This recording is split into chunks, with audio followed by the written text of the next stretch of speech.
Yapıldığında geriye neyi kalır? İşte bugün bu sorunun peşine düşeceğiz.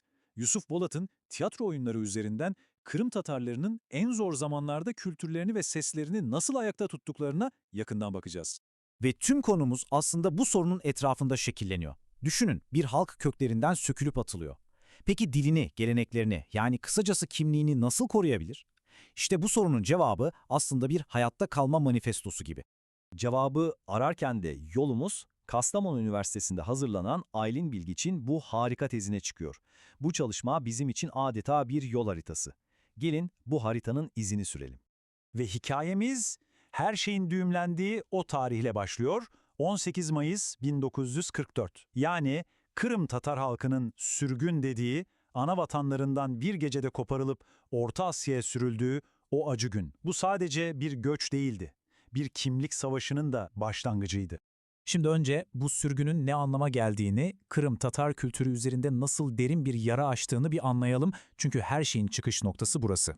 Sürgün dediğimiz şey, on binlerce insanın can verdiği, ailelerin darmadağın olduğu, bir halkın bütün kültürel hafızasının neredeyse silinme noktasına geldiği dev bir ulusal travma. İşte edebiyat tam da bu travmaya karşı en keskin silahlardan birine dönüşecekti. Ama durun, hikayeyi tam kavramak için zamanı birazcık geri sarmamız lazım. Çünkü bu baskı 1944'te bir anda gökten inmedi. Kırım Tatar edebiyatının geçmişine bakınca bu mücadelenin köklerinin ne kadar derinlerde olduğunu hemen fark edeceksiniz. Şu zaman çizelgesinin anlattıklarına bir bakın. Hanlık dönemindeki o parlak, zengin dönemden 1783 Rus istilasıyla başlayan o karanlık sürece, sonra İsmail Gaspıralı'nın Tercüman gazetesiyle yarattığı o müthiş kültürel uyanış ve hemen ardından gelen Sovyet baskısı ve sürgün. Edebiyat, bütün bu iniş çıkışların adeta canlı bir tanığı olmuş. Bu karşılaştırma inanılmaz. Düşünsenize, bir tarafta Giray hanlarının bile şair olduğu, Osmanlı ile iç içe geçmiş bir altın çağ var.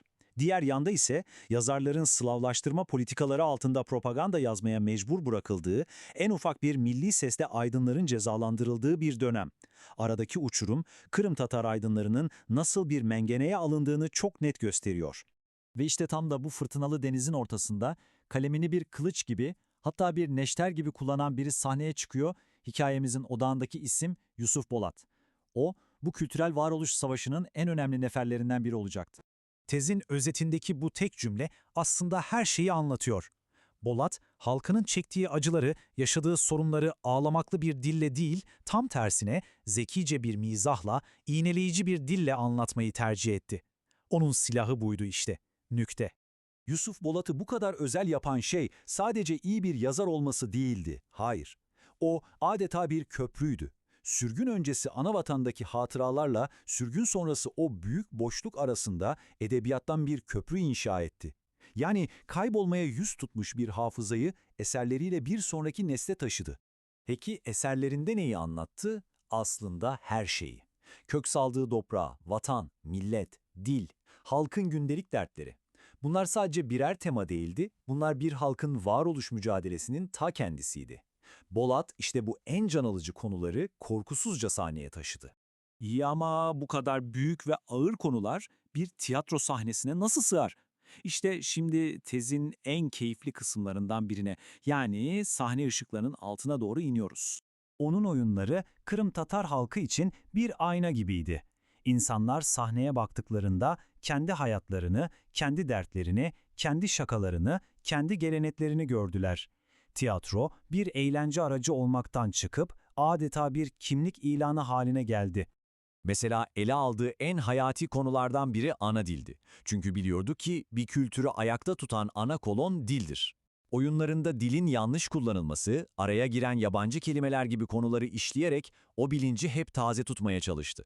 Bir diğer merkezdeki tema ise Kırım Tatar kadınının toplumdaki yeriydi. Çok önemli bu. Bolat, kadınları sıradan karakterler olarak değil, kültürü ve geleneklerin asıl taşıyıcıları olarak sahneye koydu. Kadınların gücü aslında toplumun direniş gücü demekti onun için. Ve tabii ki evlilik. Bu konu üzerinden görücü usulü, kuşak çatışmaları, geleneklerin modern hayatla çarpışması gibi o kadar çok sosyal meseleyi sahneye taşıdı ki hem de yine o kendine has iğneleyici ve komik üslubuyla tiyatroyu toplumu tartıştığı bir foruma dönüştürdü. Güzel. Peki tüm bu sanatsal çabanın, bu mücadelenin somut sonucu ne oldu? Yani Yusuf Bolat ve onun gibi yazarların yazdıkları bir halk için neden su gibi, ekmek gibi hayati bir önem taşıyordu? Bence en vurucu nokta bu. Yaptıkları şey tesadüfi değildi, son derece planlı ve bilinçliydi. Sürgün edildikleri Özbekistan'da bir araya gelip adeta bir karar aldılar. Biz edebiyatımızı yeniden ayağa kaldıracağız. Bu yok oluşa karşı örgütlü bir direniş hareketiydi.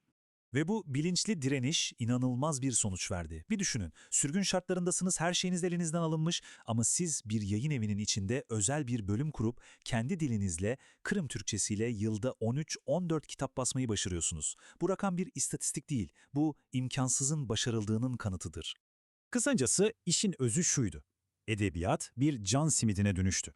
Madem vatan toprağına fiziksel olarak dönemiyorlardı, o zaman vatanı kelimelerle, hikayelerle, kalplerinde ve zihinlerinde taşıyacaklardı. İşte bu sanatın en büyük zaferlerinden biridir. Yusuf Bolat'ın hikayesi bize sanatın ne kadar güçlü bir direniş aracı olabileceğini hatırlattı. Peki soruyu şimdi kendimize soralım. Bu sürekli değişen, baş döndüren dünyada sizin kültürünüzün sesini, sizin hikayelerinizi bugün hangi sanatlar koruyor ve geleceğe taşıyor? Belki de cevap hemen yanı başımızdadır.